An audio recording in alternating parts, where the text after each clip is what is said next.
আমি শুরুতে কোরআনে কারীমের বেশ কয়েকটি আয়াত তেলাওয়াত করেছি। এই আয়াতগুলোতে আল্লাহ রাব্বুল আলামিন দিন এবং রাতের 24 ঘন্টার মধ্যে একটা বিশেষ সময়ের গুরুত্ব এবং মর্যাদা বিভিন্নভাবে ফুটিয়ে তুলেছেন। ফজরের আগে এবং ফজরের পরে যে সময়টা, দিন এবং রাত 24 ঘন্টার মধ্যে এই সময়টা, বিশেষ করে সূর্য উঠার আরও পর পর্যন্ত চাষতের সলাতের আগ পর্যন্ত পুরা সলাতটা, পুরা সময়টা, এই সময়টা আল্লাহ রাব্বুল আলামিনের কাছে অনেক গুরুত্বপূর্ণ। কোরআনে কারীমে আল্লাহ তাআলা অনেক সময়ের নামে শপথ করেছেন এবং অনেক বস্তুর নামে শপথ করেছেন। আল্লাহ তাআলা তিনি কোনো কথা বলার জন্য শপথ করার কোনো দরকার নাই। আমরা সাধারণত শপথ করি কেন? যে আমার কোনো কথা এটা যদি কেউ বিশ্বাস না করে, অবিশ্বাস্য কোনো কথা বলতে হলে আমরা শপথ করে বলি আল্লাহর শপথ, এর মানে আমার কথাটা সত্য। আল্লাহ রাব্বুল আলামিনের কথা তো লা রাইবা ফিহ, তার কথার ব্যাপারে কোনো সন্দেহ করার সুযোগ নাই। তারপরও তিনি শপথ করে মাঝে মধ্যে অনেক কথা কোরআনে বলেছেন। কেন? যেন আমরা বুঝতে পারি যে যেই কথা আল্লাহ তাআলা শপথ করে বলেছেন ওই কথাটা এত গুরুত্বপূর্ণ যে আমরা সাধারণত বললে শপথ করা ছাড়া বলতাম না। এটার গুরুত্ব বোঝাবার জন্য শুধুমাত্র তিনি শপথ করেছেন, না হলে শপথ তার করার কোনো প্রয়োজন ছিল না। দ্বিতীয়ত, আল্লাহ তাআলা যে বস্তুর নামে, তার যে সৃষ্টির নামে শপথ করেন, ওই সৃষ্টিটারও বিশেষ মর্যাদা তার কাছে আছে। এটি প্রমাণিত হয় ওই বস্তুর নামে শপথ করার মাধ্যমে। কারণ আল্লাহ তাআলা ওই বস্তুর নামে শপথ করা মানে হলো সেই বস্তুর বড়ত্ব আল্লাহ রাব্বুল আলামিন প্রমাণ করতে চাইছেন যে ওটা বিশেষ গুরুত্ব আছে, এজন্য তার নাম ধরে আল্লাহ তাআলা শপথ করছেন। কিন্তু আল্লাহ ছাড়া আর কারোর জন্য, অর্থাৎ আমাদের জন্য শপথ করতে হলে আল্লাহ ছাড়া আর কারোর নামে, কোনো ব্যক্তি বা কোনো বস্তুর নামে শপথ করা জায়েজ নাই। নবী করিম সাল্লাল্লাহু আলাইহি ওয়াসাল্লাম বলেছেন, মান আরাদা আন ইয়াহলিফা ফালইয়াহলিফ বিল্লাহি আও লিয়াসমুত। যে ব্যক্তি শপথ করতে চায়, যে ব্যক্তি কসম কাটতে চায়, সে আল্লাহর নামে কসম করবে, আর না হলে চুপ থাকবে। আল্লাহ ছাড়া কারোর অন্য কিছুর নামে শপথ করবে। আমাদের দেশে তো অনেক আইটেমের শপথ আছে। যারা গাড়ি চালায় তারা স্টিয়ারিং হুইল ছুঁয়ে শপথ করে, আছে না নাই? স্টিয়ারিং হুইল ছুঁয়ে শপথ করে না? আবার যারা দোকানদার, অনেক দোকানদার আছে ক্যাশ বাক্স ছুঁয়ে শপথ করে, আছে কি না? অনেকে আছে নিজের সন্তানের মাথা ছুঁয়ে শপথ করে, আছে না নাই? অনেকে আছে নিজের মাথা ছুঁয়ে শপথ করে, অনেকে আছে দেশের মাটি ছুঁয়ে শপথ করে। এরকম বহু তালের শপথ আমাদের দেশে আছে না নাই? অথচ এগুলোর কোনোটাই কোরআন এবং হাদিসের আলোকে বিশুদ্ধ কোনো শপথ নয়, এগুলো নিষিদ্ধ। শপথ শুধুমাত্র হবে কার নামে? আল্লাহর নামে। আল্লাহ রাব্বুল আলামিন তার বিভিন্ন সৃষ্টির নামে শপথ করেছেন, সেটি একমাত্র আল্লাহর জন্য, আল্লাহর বিষয়। কিন্তু আল্লাহ নিজেই বিধান দিয়েছেন আমাদেরকে তার নবীর মাধ্যমে যে আল্লাহ ছাড়া কারোর নামে আমরা শপথ করব। আল্লাহ রাব্বুল আলামিন কোরআনে কারীমের বেশ কয়েকটি জায়গায় সকালের সময়টার নামে শপথ করেছেন, অনেক জায়গায়। আপনি অবাক হবেন, কোরআনে কারীমের এক দুই জায়গা নয়, বেশ অনেকগুলো জায়গায় আল্লাহ রাব্বুল আলামিন এই একটি সৃষ্টির নামে শপথ করেছেন। অন্য কোনো বিষয় এরকম সচরাচর পাওয়া যায় না যে গোটা কোরআন জুড়ে আল্লাহ রাব্বুল আলামিন এই একটি বিষয়ের নামে অনেক জায়গায় শপথ করেছেন, এরকমটি পাওয়া যায় না। কিন্তু সকালবেলার যে সময়টা, ভোরবেলার যে সময়টা, এই সকালের সময়টা, এটা এত গুরুত্বপূর্ণ আল্লাহর কাছে যে আল্লাহ তাআলা কোরআনে কারীমে বিভিন্ন জায়গায়, বিভিন্নভাবে, বিভিন্নবার এই টাইমটার নাম ধরে শপথ করেছেন। তার মানে এই টাইমটার বিশেষ গুরুত্ব আল্লাহ তাআলার কাছে আছে। কোথাও আল্লাহ তাআলা বলেছেন ওয়াস-সুবহি ইযা তানাফফাস, সকালের শপথ, যখন সে সকাল বিকশিত হয়, উদ্ভাসিত হয়, আস্তে আস্তে আলোকিত হতে হতে দিনের দিকে পরিপূর্ণভাবে চলে যায়, সেই সকালের শপথ, অর্থাৎ দিনের প্রথম অংশের শপথ। আল্লাহ বলেছেন অন্য জায়গায় শপথ করে ওয়াল ফাজর, ফজরের শপথ, ভোরের শপথ। অন্য জায়গায় আল্লাহ বলেছেন ওয়াসাব্বিহুহু বুকরাতাও ওয়া আসীলা, তোমরা তাসবিহ বর্ণনা করো, পবিত্রতা বর্ণনা করো আল্লাহ রাব্বুল আলামিনের সকালে এবং সন্ধ্যায়। এই যে সকালে তাসবিহ বর্ণনা করা আল্লাহ নির্দেশ করেছেন। অন্য জায়গায় আল্লাহ বলেছেন ওয়াসাব্বিহ বিহামদি রাব্বিকা বিল আশিয়্যি ওয়াল ইবকার, আর তুমি তোমার রবের প্রশংসা মাখা তাসবিহ এটা বর্ণনা করো সন্ধ্যা এবং সকালে। সকাল এবং সন্ধ্যা অর্থাৎ দিনের শুরু এবং দিনের শেষ বা রাতের শুরু, এই সময়গুলো আল্লাহর কাছে অতীব গুরুত্বপূর্ণ। এর ভিতরে বিশেষভাবে গুরুত্বপূর্ণ হলো সকালের সময়টা। নবী করিম সাল্লাল্লাহু আলাইহি সাল্লাম দোয়া করেছেন আল্লাহুম্মা বারিক লি উম্মতি ফি বুকুরিহা, আল্লাহ আমার উম্মতকে আপনি সকালের এই সময়টাতে বারাকা দান করেন। নবী সাল্লাল্লাহু আলাইহি সাল্লাম নিজে বরকতের দোয়া করেছেন আমাদের জন্য কোন সময়ে? সকালের সময়। অতএব মোহতারাম হাজরিন, একজন ইমানদারের কাছে দিন এবং রাত 24 ঘন্টার মধ্যে বিশেষ তাৎপর্য এবং গুরুত্বপূর্ণ সময় হলো সকালের সময়টা। এজন্য এই সকালের সময়টাতে আল্লাহ রাব্বুল আলামিন আমাদেরকে অনেকগুলো কর্মসূচি দিয়েছেন, অনেকগুলো ডিউটি ইসলামে দেওয়া হয়েছে। তার ভিতরে সবচেয়ে বড় ডিউটি হলো ফজরের সালাত জামাতের সাথে পুরুষরা, আর মহিলারা বাসায় ওয়াক্ত মতো সুন্দর করে আদায় করা। এটা হলো সকালের সবচেয়ে প্রধান ডিউটি। অথচ সকালের এই আমলটা আমাদের সমাজে বেশিরভাগ মুসলমানদের জানা করাটা কঠিন হয়ে যায়, ঠিক কিনা বলেন? ফজর নামাজ পড়াটা কি সহজ হয় না কঠিন হয়? অথচ আল্লাহ রাব্বুল আলামিন ফজরের নামাজ পড়াটাকে আমাদের জন্য সুন্নত করেছেন না নফল? এই ফরজটা শুধু সাধারণ ফরজ নয়। নবী করিম সাল্লাল্লাহু আলাইহি সাল্লাম বলেছেন, ফজরের নামাজে উপস্থিত হতে পারা এটা মুনাফিকদের জন্য খুব কষ্টকর হয়। আল্লাহর খাতায় কারা কারা মুসলমান আমরা নিজেরটা নিজে জানি না। আমি তো নিজেকে মুসলমান দাবি করি, কিন্তু আল্লাহর কাছে আমি মুসলমান হিসাবে অ্যাকসেপ্টেড হতে পেরেছি কিনা, লিস্টেড হতে পেরেছি কিনা, তালিকাভুক্ত হতে পেরেছি কিনা এটা আমি জানি না। তবে কিছু মার্কা আছে আল্লাহর কাছে, যাদের মুসলমান হিসাবে যাদের নাম লেখা আছে তাদের কিছু কি আছে। এর ভিতরে সবচেয়ে বড় মার্কাগুলোর একটা হলো ফজরের নামাজ আপনি পড়তে পারেন প্রতিদিন জামাতের সাথে। এটা মুসলমান আল্লাহর কাছে থাকার, আপনার লিস্টে নাম থাকার একটা মার্কা। আর যাদের ফজর নামাজ জামাতের সাথে পড়া হয় না, এটা তারা পারেন না, চেষ্টা করেও হয় না, তারা মাহরুম, তারা বঞ্চিত, তারা কপাল পোড়া যে ফজর নামাজ তারা জামাতের সাথে আদায় করতে পারেন না। এই লোকগুলো মুনাফিকের মার্কা তাদের মধ্যে আছে। তাদের ইস্তেগফার করে দ্রুততার সাথে নিজেকে পরিবর্তন করার সংকল্প করতে হবে। তাহলে ফজর নামাজ জামাতের সাথে পড়বো তো ইনশাআল্লাহ। নবী করিম সাল্লাল্লাহু আলাইহি সাল্লাম বলেছেন, ফজরের সালাত আদায় করার জন্য যারা আলো আধারের মধ্যে বাসাবাড়ি থেকে বের হয়ে চলে যায়, আল্লাহ রাব্বুল আলামিন কিয়ামতের ময়দানে ভয়াবহ অন্ধকারের শাস্তি হবে একটা পিরিয়ডে। কিয়ামতে যে শাস্তি হবে তার একটা সময় থাকবে ভয়ঙ্কর অন্ধকার, ঘুটঘুটে অন্ধকার। এই ঘুটঘুটে অন্ধকারের মধ্যে আল্লাহ রাব্বুল আলামিন দুনিয়াতে ফজরের নামাজ যারা আদায় করার জন্য মসজিদ থেকে আলো আধারের মধ্যে বের হয়ে, বাসা থেকে বের হয়ে মসজিদে চলে গেছে, এই কষ্ট করে আরামের ঘুমকে হারাম করে মসজিদে গিয়ে যারা ফজর নামাজ আদায় করে, কিয়ামতের ভয়াবহতম দিনে এই ভয়ঙ্কর অন্ধকারের শাস্তি থেকে আল্লাহ তাআলা তাদেরকে মাফ করবেন। তারা আলো পাবে সেদিন, তাদেরকে আল্লাহ তাআলা অন্ধকারে রাখবেন না। এই জন্য ফজর নামাজ আদায় করবো তো ইনশাআল্লাহ। এটা ইমানদারের মার্কা, মুসলমানের মার্কা। আর ফজর নামাজ পড়তে না পারা এটা মুনাফিকের মার্কা। অতএব মুনাফিকের এই মার্কা পরিহার করবো তো ইনশাআল্লাহ। সকালের এই সময়টা আল্লাহ তাআলার কাছে অতীব গুরুত্বপূর্ণ ভাইরা। সেজন্য এই সময়ের সবচেয়ে বড় কর্মসূচি হলো ফজরের সালাতটা ঠিকমতো আদায় করা। নবী করিম সাল্লাল্লাহু আলাইহি সাল্লাম বলেছেন, যে ব্যক্তি ভোর রাতে ঘুম থেকে উঠে আরামের ঘুম হারাম করে, অনেক কষ্ট হয় কিন্তু কষ্ট উপেক্ষা করে সে উঠে, এবং দেখবেন বিশেষ করে শীতের সময়, অবশ্য শীতের সময় শয়তান এক আইটেম দেয়, গরমের সময় আরেক আইটেম নিয়ে হাজির হয়। শীতের সময় শয়তান বলে, এত আরামের ঘুম, মাত্র কম্বলটা গরম হয়েছে, এখন এই কম্বল ফেলে উপরে বাহির হলে ঠান্ডা শেষ হয়ে যাব, পানিও ঠান্ডা, বাহিরেও ঠান্ডা, মসজিদের পথে যেতেও শীত লাগবে, কষ্ট হবে, শয়তান উঠতে দেয় না। আর গরমের দিনে শয়তান তো আর ঠান্ডার কথা বলতে পারে না। গরমের দিনে বলে যে, যেহেতু রাতটা ছোট, মাত্র শুইলাম, ঘুমটা তো এখনো পুরে নাই, আরেকটু শুই। এভাবে শয়তান ধোকা দেয় কি দেয় না?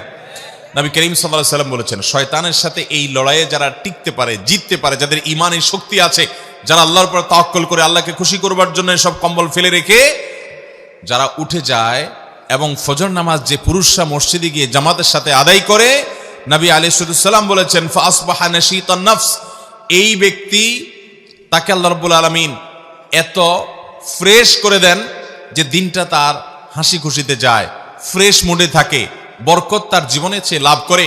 কারণ নবী সাল্লাল্লাহু আলাইহি সাল্লাম বরকতের দোয়া তার জন্য করেছেন। এই জন্য ফজর নামাজ জামাতের সাথে পড়বো তো ইনশাআল্লাহ। আর যদি ফজর নামাজ কেউ না পড়ে, 7টা 8টা 9টায় ঘুম থেকে উঠে, নবী করিম সাল্লাল্লাহু আলাইহি সাল্লাম বলেছেন, এই ব্যক্তি কাসলান, অলস, শরীরটা মেজমেজ করে। খেয়াল করে দেখেন, 7টা 8টা 9টায় যদি কখনো কোনো কারণে যদি ঘুম আপনি ভারী হয়ে যায়, ফজর নামাজ পড়তে না পারেন, দেখবেন আপনার ভিতরে ফ্রেশ লাগছে না, আনফ্রেশ লাগবে, নোংরা একটা ভাব লাগবে। আর যদি ফজর নামাজ জামাতের সাথে পড়তে পারেন, রাত 2টায় শুয়েও যদি ফজর নামাজ জামাতের সাথে পড়েন, ওযু করে নামাজ পড়ে যখন মসজিদ থেকে বাসার দিকে আসবেন, তখন দেখবেন আপনার কাছে ফ্রেশ মুড লাগছে। যারা ফজর নামাজ পড়েন নিয়মিত তারা জানেন যে মনটা কত খুশি খুশি লাগে, কত ভালো লাগে। সকালের হাওয়া খেতে খেতে তারা বাড়ির দিকে আসেন এবং এই সময়টাতে আল্লাহ রাব্বুল আলামিন প্রচুর পরিমাণে বারাকা দান করেন। এজন্য ভাইরা আমার, আমাদের জীবনে আমরা কখনো ফজরের নামাজ জামাতে পড়া ত্যাগ করব না ইনশাআল্লাহ। আপনি যদি একটা সমাজের এলিট শ্রেণীর মুসলমান দেখতে চান, অর্থাৎ আল্লাহর খাতায় যারা মুসলমান হিসেবে অনেক আপার ক্লাসের মুসলমান, যারা অনেক উঁচু শ্রেণীর মুসলমান, অনেক উন্নত মানের মুসলমান এবং জান্নাতি হিসাবে যাদের মর্যাদা অনেক উপরে, এরকম পিওর এবং খাঁটি নির্ভেজাল ক্রিম মুসল্লি যদি দেখতে চান একটা সমাজের, তো দেখবেন ফজর নামাজের জামাতে কারা হাজির হয়। অন্য অনেক নামাজ অনেকে পড়তে পারে, কিন্তু ফজর নামাজ সবার পড়া নসিবে। অতএব আমরা ফজর নামাজ জামাতের সাথে পড়বো তো ইনশাআল্লাহ। ফজর নামাজ জামাতের সাথে পড়ার জন্য আপনাকে একটা কাজ অবশ্যই করতে হবে, সেটা হলো রাতে তাড়াতাড়ি ঘুমাইতে হবে। অতএব মোবাইলের টিপাটিপি এটা নিয়ন্ত্রণ করে ফেলতে হবে। এশার নামাজের পরে আর কোনো মোবাইল টিপাটিপি করা যাবে, এটাকে নিয়ন্ত্রণ করে ফেলতে হবে। দরকারি কোনো কাজ থাকলেও খুব দ্রুততার সাথে সেরে শোয়ার পরে আর এই মোবাইলের মোনাজাত দেওয়া যাবে। মোবাইল দিয়ে দুই হাত দিয়ে ধরে ধরে যেভাবে মোবাইল টিপেন মনে হয় যে মোবাইল দিয়ে মোনাজাত দিচ্ছেন, এই মোবাইলের মোনাজাত যদি আপনি করেন রাত 12টা 1টা 2টা পর্যন্ত শুয়ে শুয়ে, তাহলে ফজর নামাজ পড়াটা সহজ হবে না কঠিন হবে? অতএব ফজর নামাজ আমরা জামাতের সাথে পড়ার নিয়ত করলাম তো ইনশাআল্লাহ। নবী করিম সাল্লাল্লাহু আলাইহি সাল্লাম সকালের এই সময়টাকে এত গুরুত্ব দিতেন যে নবী সাল্লাল্লাহু আলাইহি সাল্লাম ফজরের পরে নিজ জায়গায় বসে জিকির আজকার তাসবিহ তিলাওয়াত করার জন্য উৎসাহ দিতেন। সকাল সন্ধ্যায় অনেকগুলো তাসবিহ আছে, কোরআনে আল্লাহ তাআলা বলেছেন সকালে তাসবিহ পেশ করার জন্য, জিকির করার জন্য, আল্লাহ স্মরণ করার জন্য। এই জন্য আমরা এই আমলটা করবো। বিশেষ করে ফজর নামাজের পরে কেউ যদি জায়নামাজে বসে থাকে এবং এশাকের সময় হওয়া পর্যন্ত, সূর্য ওঠার 15-20 মিনিট পর পর্যন্ত বসে বসে জিকির আজকার তাসবিহ তেলাওয়াত করে এবং 2 রাকাত এশাকের নামাজ এরপরে যদি সে আদায় করে, আল্লাহ রাব্বুল আলামিন তাকে একটা পূর্ণাঙ্গ হজের সওয়াব দান করেন। এবং আল্লাহ রাব্বুল আলামিনের এই বিশাল বড় নিয়ামত এবং পুরস্কার লাভের জন্য নবী করিম সাল্লাল্লাহু আলাইহি সাল্লাম এবং সাহাবায়ে কেরাম ফজরের পরে বসে বসে জিকির আজকার করতেন। এরপরে নবী করিম সাল্লাল্লাহু আলাইহি সাল্লাম সাধারণত অন্যান্য অনেক কাজ সাহাবীদেরকে নিয়ে বিভিন্ন কথা, দরকারি প্রয়োজনীয় কথা বলতেন, অন্যান্য আমল করতেন, সালাতুদ দুহা আদায় করতেন, কিন্তু ঘুমাতেন না। কিন্তু আমাদের সমাজে আজ বেশিরভাগ মানুষ, শহরে তো বটেই, গ্রামেও আজকাল এই বদভ্যাস হয়ে গেছে যে ফজরের পরে না ঘুমাইলে হয় না। ঠিক কিনা বলেন? অনেক মানুষ আছে যে ফজরের পরে না ঘুমাইলে তার হয় না, সে রাতে না ঘুমাই থাকতে পারে, মাগার ফজরের পরে তাকে ঘুমাইতে। ভাইরা আমার, যে সময়ে আপনার জীবনে বরকতের দোয়া নবী করিম সাল্লাল্লাহু আলাইহি সাল্লাম করেছেন, ওই সময়টাকে কাজে লাগাতে হবে। আপনি একজন কর্মজীবী, ফজর নামাজ পড়ে দোয়া জিকির আজকার তেলাওয়াত এশাক পড়ে আপনি দ্রুত কাজে নেমে যান। আপনি একজন কৃষক, আপনি মাঠে নেমে যান। আপনি যেই কোনো পেশার মানুষ হন, এমনকি স্টুডেন্ট যারা আছেন, আমাদের দেশে ছাত্র ভাইদেরকে দেখা যায় তারা রাত 12টা 1টা 2টা পর্যন্ত জেগে জেগে পড়ে, চোখ লাল করে ফেলে, এরপরে যায় ঘুম দেয়, এক ঘুমে সকাল 8টা 9টা বাজে উঠে। ঠিক কিনা বলেন? এটা কোনো আদর্শ শিক্ষার্থীর জন্য, তাদের পড়ালেখা করার জন্য কোনো আদর্শ সময় হতে পারে না। এদেশে হেফজখানাগুলো দেখবেন, ছোট ছোট বাচ্চা ছেলেরা কোরআনে কারিমের 30 পারা অল্প কিছুদিনের মধ্যে তারা মুখস্থ করে ফেলে, তাদের বক্ষে পুরো 30 পারা কোরআন মুখস্থ হয়ে যায়। তারা কোরআনকে নিজের মধ্যে রপ্ত করে ফেলতে পারে খুব অল্প সময়ের মধ্যে। তাদের এই কোরআনকে দ্রুততম সময় মুখস্থ করে ফেলার পেছনে একটা অন্যতম বড় কারণ হলো তাদের এই পড়াশোনার টাইমিংটা। বাংলাদেশের সমস্ত হেফজখানা মাদ্রাসাগুলোতে দেখবেন এশারের পরে 1-2 ঘন্টার মধ্যে তারা ঘুমিয়ে পড়ে। 9টা 10টার ভিতরে প্রায় শতভাগ হেফজখানার ছাত্ররা শুয়ে পড়ে এবং তারা উঠে যায় ভোরে ফজরের আগে। ফজরের আগে যে উঠে 10টা 11টার আগ পর্যন্ত তারা আর ঘুমায় না। ফজরের আগেও পড়ে, ফজরের পরেও পড়ে। রাতভর যখন 6-7 ঘন্টা ঘুম হয়, তখন এই ঘুম থেকে উঠার পর মাথাটা সম্পূর্ণ, ব্রেইনটা সম্পূর্ণ ফ্রেশ থাকে, তখন যা পড়ে সেটা রপ্ত হয়ে যায়, খুব দ্রুততার সাথে মুখস্থ হয়। অন্য সময় যেটা মুখস্থ করতে 2 ঘন্টা লাগে, সকালবেলা বা ভোরবেলা মুখস্থ করতে সেটা 1 ঘন্টায় যথেষ্ট হয়। অতএব সকালের এই সময়টাকে আমরা কদর করবো তো ইনশাআল্লাহ। এই সময়টাকে কদর করতে হলে রাতে তাড়াতাড়ি ঘুমাইতে হবে। মাহফিলের মৌসুমে একটু কষ্ট হয়, এর বাইরে অন্য সময় আলহামদুলিল্লাহ আমরা আমাদের বাসা বাড়িতে এটা আমল করার চেষ্টা করি যে রাতে দ্রুততার সাথে সময় তাড়াতাড়ি বিছানায় চলে যাওয়া। নবী করিম সাল্লাল্লাহু আলাইহি সাল্লাম সম্পর্কে আম্মা জান আয়েশা বলেছেন, কানান নবী সাল্লাল্লাহু আলাইহি সাল্লাম ইয়াকরাহুন নাওম ক্বাবলা আল আয়েশা ওয়াল হাদিস বাদা। নবী সাল্লাল্লাহু আলাইহি সাল্লাম এশার আগে কথাবার্তা বলা, গল্পগুজব করা, এশার আগে ঘুমানো তিনি এটা অপছন্দ করতেন, আর এশার পরে কথাবার্তা বলা, গল্পগুজব করা, আড্ডা মারা অপছন্দ করতেন। অথচ আমাদের আড্ডা 24 ঘন্টার ভিতরে সবচেয়ে জমে বেশি এশার পরে, ঠিক কিনা বলেন? টেলিভিশন চ্যানেলগুলো সবচাইতে আকর্ষণীয় প্রোগ্রামগুলো সব রাখে কখন? কারণ রাতে তাড়াতাড়ি শোয়ার ফজিলতের হাদিস আপনি না জানলে কি হবে, ইবলিস আপনার চাইতে আগে জানে। যেহেতু আপনাকে আমাকে জাহান্নামে নেওয়া ইবলিসের সবচেয়ে বড় এজেন্ডা, এই জন্য আমাদের ক্ষতি করার জন্য হাদিসে যেটাকে যত বেশি গুরুত্ব দিছে, ইবলিস ওইটা আমাদেরকে দিয়ে তত বেশি ভায়োলেশন করায়, লঙ্ঘন করায়। এই জন্য দেখবেন এশার পরে আড্ডা মারতে যে মজাটা হয়, অন্য কোনো টাইমে আড্ডায় এ মজা হয় না। ভাইরা আমার, এই জন্য আমাদেরকে প্রতিজ্ঞা করতে হবে যে আমাদের যত কাজ কাম আছে সব এশারের মধ্যে সারতে হবে, এশারের পর দ্রুততার সাথে শুইতে হবে, তাহলে আর সকালে ঘুমানোর দরকার হবে। সকালের এই সময়টাতে আল্লাহ তাআলা বরকত দান করেন। নবী সাল্লাল্লাহু আলাইহি ওয়াসাল্লাম দোয়া করেছেন, আল্লাহুম্মা বারিক লি উম্মতি ফি বুকুরিহা, আল্লাহ আমার উম্মতকে সকালবেলার সময়টাতে বরকত দিয়েন। যে সময় আল্লাহর নবী বরকতের দোয়া করেছেন, ওই সময় আপনি ব্যবসা করলে ব্যবসায় বরকত হবে, আপনি কৃষি কাজ করলে সেখানে বরকত হবে, আপনি পড়ালেখা করলে সেখানে বরকত হবে, আপনি আমল করলে, জিকির আজকার তেলাওয়াত করলে সেখানে বরকত হবে। আপনি সকালের এই সময়টাতে যাই করবেন সেখানে বরকত হবে, কারণ সেটা বরকতের দোয়া করেছেন কে? নবী করিম সাল্লাল্লাহু আলাইহি। আমাদের অনেকের জীবনে কোনো বারাকা নাই ভাই। জীবনে বারাকা না থাকার অন্যতম একটা কারণ হলো এই সকালের সময়টাকে অলস ঘুমিয়ে কাটানো। বরকতের সময়টাই যদি আমি অলসভাবে ঘুমিয়ে কাটিয়ে দিই, তাহলে সেক্ষেত্রে আমার জীবনে বারাকা থেকে আসবে। এই জন্য আমাদের লাইফস্টাইলটা চেঞ্জ করতে হবে। হ্যাঁ, কারো রাতে ডিউটি আছে, তিনি রাতভর ডিউটি করেন বাধ্য হয়ে, তাহলে সেক্ষেত্রে দিনের বেলা তাকে ঘুমাতে হয়, এটা ভিন্ন কথা। কিন্তু অযথা অকারণে গভীর রাত পর্যন্ত আপনি জেগে থেকে এরপরে সকালে ঘুমালেন, নবী করিম সাল্লাল্লাহু আলাইহি সাল্লামের সুন্নাহর খেলাফ এটি।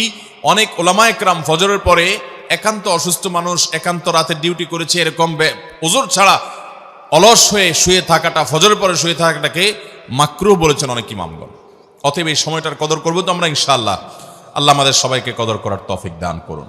তাহলে আজকের এই মাহফিল থেকে আমরা এই আমলটা নিয়ে যাব যে সকালে আমরা ঘুমাবো না। আমাদের বাচ্চাদেরকে, ছেলে মেয়েদেরকে, পরিবারের সদস্যদেরকে, আমাদের সবাইকে আমরা অভ্যস্ত করব, উৎসাহ দিব যে নবী করিম সাল্লাল্লাহু আলাইহি ওয়াসাল্লাম সকালের সময়টার জন্য দোয়া করেছেন, ওই সময়টাকে কাজে লাগাতে হবে। ওই সময়টা ঘুমিয়ে কাটানো যাবে না, আর ঘুমাতে হবে রাতে। রাতের ঘুম স্বাস্থ্যের জন্য ভালো, রাতের ঘুম স্বাস্থ্যের জন্য ভালো। দিনের ঘুম, বিশেষ করে সকালবেলার ঘুম স্বাস্থ্যের জন্য ভয়ঙ্কর খারাপ। সুবাহ কে হাওয়া হাজার বিমারিयों কি দাওয়া। সকালের যে নির্মল বাতাস, আপনি যদি ঘুমান তাহলে সেই বাতাস থেকে আপনি মাহরুম হবেন। বিদায় এই সময়টাতে কাজে লাগতে হবে, কাজ করতে হবে, জিন্দেগিতে বরকত চাইলে চেষ্টা করবো তো ইনশাআল্লাহ। আর সকালের সবচেয়ে বড় কাজ, অন্য কোনোটা করতে পারেন বা না পারেন, সবচেয়ে বড় কাজ হলো ফজর নামাজ আদায় করা। আপনি যদি ঘুমানো বড় কোনো গুনাহ হবে না, কিন্তু ফজর নামাজ যদি না পড়েন, তখন যদি আপনি শুয়ে থাকেন, তাহলে আপনি মুসলমান নিজেকে দাবি করার ইখতিয়ার বা অধিকার আপনার থাকে। অতএব ফজরের সালাত ইনশাআল্লাহ জামাতের সাথে পড়বো তো ইনশাআল্লাহ। কারা কারা নিয়াত করছেন হাত তোলেন দেখি। আল্লাহ আমাদের সবার হিম্মতগুলো আপনি কবুল আর মঞ্জুর করেন। আল্লাহ আমাদের সবাইকে ফজর নামাজ জামাতের সাথে আদায় করার তৌফিক দান করুন। আল্লাহ মৃত্যু পর্যন্ত ফজর নামাজের জামাতে হাজির হওয়ার তৌফিক দান করুন। জাযাকুমুল্লাহু খায়রা ওয়া আখিরু দাওয়ানা আলহামদুলিল্লাহি রাব্বিল আলামিন।